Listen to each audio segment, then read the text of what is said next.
ربعنا في السعودية، وش هذه الأشياء اللي في مجالسكم؟ وش تسمونها؟ وحياكم الله في القرية النجدية. سمبوسة بسم الله. ونبدأ بالطبق الوطني السعودي، سر جريشهم في السمنة البلدية. الأطباق اللي دائما أرجع لهم الحميس.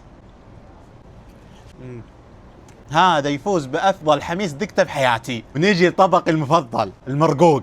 المرقوق بدون قرعة ما هو مرقوق. وهذا المقلقل. فل الرومي معطي نكهة أسطورية. نبدأ بالثقيل يا حبيبي، حاشي ودجاج ولحم نعيمي يحبه قلبي. نظر الحما،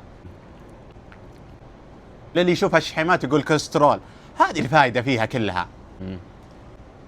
تعالوا بعلمكم لقمة أسطورية. أهم شيء تاخذ لك من الحاشي سلطة اللبن، دقوس وشوي مقلقل، وسم بالله سلطة اللبن عندهم أسطورية.